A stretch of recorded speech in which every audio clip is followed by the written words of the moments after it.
यकीन और उम्मीद लक्ष्य को आसान नहीं बल्कि संभव बनाते हैं। स्वागत है दोस्तों आपके अपने चैनल CS प्रीति सिंह क्लासेस में। आज हम बात करने वाले हैं यूनाइटेड नेशन ऑर्गेनाइजेशन की, यूएनओ की हम बात करने वाले हैं। यूनाइटेड नेशन ऑर्गेनाइजेशन की बात करें तो 193 मेंबर स्टेट्स, कहीं ना कहीं यूएनओ के जो अगर मेंबर्स की बात करें तो 193 मेंबर्स हैं यूएनओ के, और यूनाइटेड नेशन का ही एक हम सेगमेंट कह सकते हैं, United nation security council UNSC. आपने सुना होगा, वीटो पावर के बारे में आपने सुना होगा। यूनाइटेड नेशन सिक्योरिटी काउंसिल कहीं ना कहीं वर्ल्ड वाइड लेवल पर सिक्योरिटी रिलेटेड मैटर्स को टैकल करती है, और कहीं ना कहीं जो उस पर्टिकुलर काउंसिल के मेंबर होते हैं उनमें कुछ मेंबर ऐसे होते हैं जो हमारे परमानेंट मेंबर होते हैं, उनके पास वीटो पावर होती है, और उसके साथ कुछ मेंबर हमारे ऐसे होते हैं जो सिर्फ मेंबर होते हैं, वहां कहीं ना कहीं डिसीजन मेकिंग में पार्टिसिपेट करते हैं, बट उनके पास वीटो पावर नहीं होती है। वीटो पावर कुछ इस तरीके से आप समझ सकते हो कि जब भी एक फैमिली में डिस्कशन हो रहा होता है तो अपना सारे पर्सन व्यू रख रहे होते हैं, सबके व्यू के अकॉर्डिंगली एक डिसीजन लिया जाता है। लेकिन कई बार घर के जो दादाजी होते हैं, जो सबसे बड़े होते हैं, उनके पास एक वीटो पावर होती है, चाहे डिसीजन सही है या गलत है। अगर उन्होंने ना बोला तो ना, उन्होंने हाँ बोला तो हाँ। तो कई बार वीटो पावर को गलत तरीके से भी यूज कर लिया जाता है, या सिंपल सी तौर पर बात करें कि वीटो पावर के सामने फिर कोई तर्क नहीं चलता। दैट मीन्स हम बात करेंगे कि यूनाइटेड नेशन सिक्योरिटी काउंसिल की अगर हम बात करें वहां 15 मेंबर हैं, और 15 मेंबर की अगर हम बात करेंगे तो वहां पर 5 परमानेंट मेंबर हैं, तो 10 नॉन परमानेंट मेंबर होते हैं। लेकिन अगर हम यूनाइटेड नेशन ऑर्गेनाइजेशंस की बात करें, यहाँ 193 मेंबर्स स्टेट्स हैं। ठीक बात है, थोड़ा सा थिन डिफरेंस रहेगा, और United nation security council UNO का ही एक पार्ट होता है। हमने यहाँ बात किया यूनाइटेड नेशन सिक्योरिटी काउंसिल के बारे में हम बात कर रहे हैं, यूनाइटेड नेशन ऑर्गेनाइजेशन के बारे में हम ये बात करेंगे। तो जैसा कि मैंने यूनाइटेड नेशन सिक्योरिटी काउंसिल के बारे में आपसे बात की, तो इंडिया का सिनेरियो देखते हैं। इंडिया क्या United nation security council UNSC का पार्ट है? जी बिल्कुल।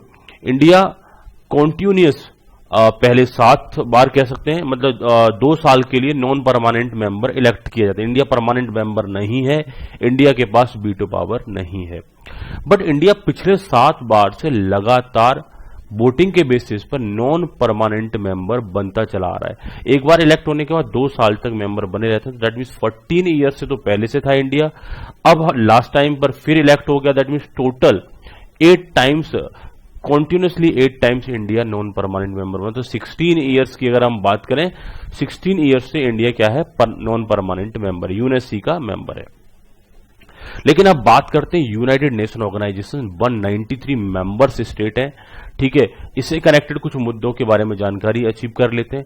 जब हम CSWT की बात करते हैं तो इंटरनेशनल बॉडीज की जब बात करेंगे तो यूनाइटेड नेशन ऑर्गेनाइजेशंस को हमें थोड़ा सा डिस्कस कर लेना चाहिए। इसको हम एकदम से क्लियरली साइड नहीं कर सकते क्योंकि बहुत सारे इंटरनेशनल बॉडीज की यहां पर बात की गई। तो यूनाइटेड नेशन की अगर हम बात करें तो the United Nation is an international organization founded in 1945। तो यूएनओ कब फाउंड हुआ, एक अपने आप में इंपोर्टेंट क्वेश्चन बन जाता है। It is currently made up of 193 member state. कितने मेंबर स्टेट हैं इसके? 193 मेंबर स्टेट है, ये एक इंपोर्टेंट क्वेश्चन बनेगा। साथ ही साथ हम बात करें mission and work of the United Nations, unit are guided by the purpose and principle content in its founding charter. इनका कहना है कि यूनाइटेड नेशन का एक चार्टर है, जैसे ईच एंड एवरी एस्पेक्ट को या कंसेप्ट को गवर्न करने के लिए कुछ रूल्स एंड रेगुलेशंस होते हैं, और रूल्स एंड रेगुलेशन किसी न किसी डॉक्यूमेंट में मेंशन होते हैं। जैसे हम पार्टनरशिप की बात करें तो पार्टनरशिप को गवर्न करने का एक डॉक्यूमेंट होता है पार्टनरशिप डीड, तो वो एक तरीके से पार्टनरशिप का चार्टर हो गया। कंपनीज की बात करें तो कंपनीज को गवर्न करने के भी कुछ डॉक्यूमेंट्स होते हैं, आर्टिकल ऑफ एसोसिएशन और मेमोरेंडम ऑफ एसोसिएशन। तो मेमोरेंडम ऑफ एसोसिएशन एक ब्रॉडर डॉक्यूमेंट होता है, दैट मीन्स वो कहीं ना कहीं कंपनी के लिए तय करता है कि कंपनी क्या काम कर सकती है, क्या काम नहीं कर सकती, तो उसे कंपनी का चार्टर बोला जाता है, चार्टर डॉक्यूमेंट उन्हें बोला जाता है। तो जब हम बात करते हैं किसी भी कंसेप्ट में, तो हमारे चार्टर डॉक्यूमेंट से ही बहुत सारी थिंग्स को लिया जाता है कि काम कैसे होना है, कब होगा, क्या रूल्स रेगुलेशन है। तो इनका कहना है यूनाइटेड नेशन जो काम करता है उन्हीं सारे मुद्दों पर काम करता है जो कि पर्पस या प्रिंसिपल उसके चार्टर में मेंशन है कि यूनाइटेड नेशन क्या क्या करेगा। इसके बाद हम बात करें यूनाइटेड नेशन सिक्योरिटी काउंसिल। अब मैंने अब तक यहाँ कुछ लाइन में बात कर रहा था यूनाइटेड नेशन की, लेकिन अभी हम बात कर रहे हैं United nation security council. The United Nations Security Council veto power refers to the power of the 5 permanent member of the UN Security Council. That means मैंने आपसे क्या बोला, वीटो पावर का मतलब फिर वहां लॉजिकल टर्म नहीं चलेगा, वो 5 परमानेंट मेंबर्स के पास ही वो वीटो पावर होती है।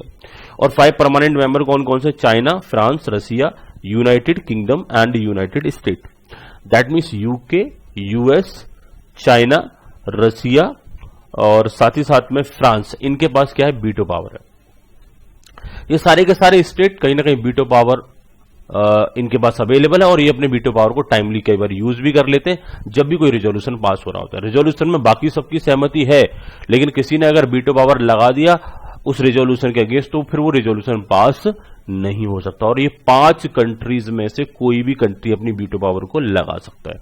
आपने बहुत बार सुना भी होगा कि इंडिया के दैट पर्टिकुलर जजमेंट के अगेंस्ट चाइना ने अपना वीटो यूज कर लिया, ठीक है, या किसी अनदर कंट्री के कोई रेजोल्यूशन के अगेंस्ट उस पर्टिकुलर कंट्री ने वीटो यूज कर लिया। तो ये जो वीटो पावर होती है दैट मीन्स ये जो अभी जब भी कोई यूनाइटेड नेशन सिक्योरिटी काउंसिल को रिजोल्यूशन पास हो रहा होता है किसी कंट्री के अगेंस्ट या किसी कंट्री के रिगार्ड में कोई रिजोल्यूशन पास हो रहा होता है, तो इन 5 कंट्री में से कोई भी अपनी वीटो पावर को यूज कर सकता है। तो उस एक सिंगल अगर इन पर्सन ने अगर कोई अपना वीटो पावर यूज कर लिया तो फिर बाकी सारे कंट्रीज मिल करके उस रिजोल्यूशन को पास नहीं कर पाएंगे।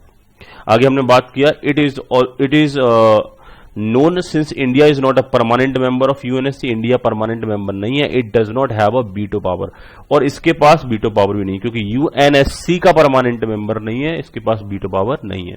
India represent 60% of humanities, it does deserve to have the permanent veto wielding membership to the UNSC. That means हम बात करेंगे कि इंडिया के पॉइंट ऑफ व्यू से अगर हम बात करें तो इंडिया के पास 16% ह्यूमैनिटी है, 16% पॉपुलेशन है, तो एक बहुत बड़ा कंट्री है पॉपुलेशन के पॉइंट ऑफ व्यू से, तो इंडिया के पास वीटो पावर होना चाहिए यूएनएससी में, ऐसा माना जाता है। Thus it was also reward with a permanent membership to the UNSC as Republic of China. जैसे कि चाइना को मेंबरशिप दिया गया है, सेम बेसिस पर इंडिया को भी मेंबरशिप दिया जाना चाहिए, परमानेंट मेंबरशिप यूएनएससी का दिया जाना चाहिए, क्योंकि इंडिया का भी पॉपुलेशन काफी हद तक ज्यादा है। आगे हम बात करने वाले due to the power vested in its charter the United Nation can take action on the issues confronting humanity in the 21st century such as. That means United Nation किन किन मुद्दों पर काम करेगा, वो सारे एस्पेक्ट, वो सारे ऑब्जेक्टिव कहीं ना कहीं उसके चार्टर से लिए हुए, और किन किन फील्ड में वो वर्क करता है वो सारे पॉइंट हमने यहाँ 1 by 1 करके समअप किए हुए। पीस एंड सिक्योरिटी, कहीं ना कहीं शांति के लिए, सिक्योरिटी मेंटेनेंस के लिए, क्लाइमेट में अगर कोई चेंज आ रहा है उसके अगेंस्ट यूएनएससी में कहीं ना कहीं डिसीजन लिए जाते हैं, यूएनएससी में कार्रवाई की जाती है। और सस्टेनेबल डेवलपमेंट, दैट मीन्स हम जो हमारी नेचुरल थिंग्स हैं उन्हें बहुत ज्यादा हार्म किए बिना अपना डेवलपमेंट करें। ह्यूमन राइट्स, कहीं ना कहीं हम बात करें डिसआर्म्समेंट, डिसआर्म्समेंट का मतलब है कि जो ज्यादा से ज्यादा हथियार बना रहे हैं उनको रोका जाए। आपने बहुत बार सुना होगा ईरान परमाणु बनाने जा रहा है तो यूएसए उसके अगेंस्ट है, तो डिसआर्म्समेंट का मतलब है कि जो कोई भी न्यूक्लियर वेपन्स बना रहा है उसके अगेंस्ट ये सारे कंट्रीज हो जाएंगे। तो आपने सुना होगा जब भी कोई न्यूक्लियर वेपन बनाता है, जैसे इंडिया ने भी जब न्यूक्लियर वेपन्स बनाए थे तो इंडिया पर बहुत सारे सैंक्शंस लगा दिए गए थे। सैंक्शंस का मतलब बहुत सारी रोक लगा दी गई थी कि आपने ऐसा क्यों कर लिया। और कई बार न्यूक्लियर वेपन बनाने से पहले अगर पता चल जाए तो उस कंट्री के अगेंस्ट कार्रवाई की जाती है। न्यूक्लियर वेपन बनने के बाद थोड़ा सा डर हो जाता है कि अगर हमने इनके अगेंस्ट कार्रवाई की और इन्होंने हमारे ऊपर न्यूक्लियर छोड़ दिया तो बहुत प्रॉब्लम हो जाएगी। तो ये यूएनएससी का काम क्या है कि ये डिसआर्म्समेंट की बात करता है कि हथियारों को ज्यादा प्रमोट मत करो, क्योंकि हथियार होंगे तो झगड़ा होगा किसी न किसी दिन में, सोसाइटी को बहुत ज्यादा हार्म्स होगा। टेररिज्म को रोकने का प्रयास किया जाता है यहाँ पर। Humanitarian and health emergency, gender equality, governance, food production and more, इन सारे मुद्दों पर यूएनएससी में कहीं ना कहीं डिसीजंस लिए जाते हैं। UN chief administrative officer is the secretary general. UN की अगर हम बात करें तो चीफ एडमिनिस्ट्रेटिव ऑफिसर क्या होते हैं, यहाँ पर सेक्रेटरी जनरल बोले जाते हैं। इनको एक इंपोर्टेंट क्वेश्चन के तौर पर पूछा जा सकता है। एक इंपोर्टेंट क्वेश्चन यहां से बन सकता है कि ये किन किन फील्ड में काम करता है।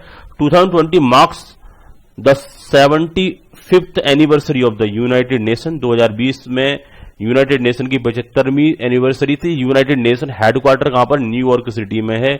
ये भी एक इंपॉर्टेंट क्वेश्चन हो सकता है। ठीक है, तो ये सर्टेन से इंपॉर्टेंट क्वेश्चंस के बारे में बच्चों हमने यहां पर बात किया कि कौन कौन से इंपॉर्टेंट क्वेश्चन आपको एग्जाम में पूछे जा सकते हैं, और साथ ही साथ हमने बात की यूनाइटेड नेशन ऑर्गेनाइजेशंस।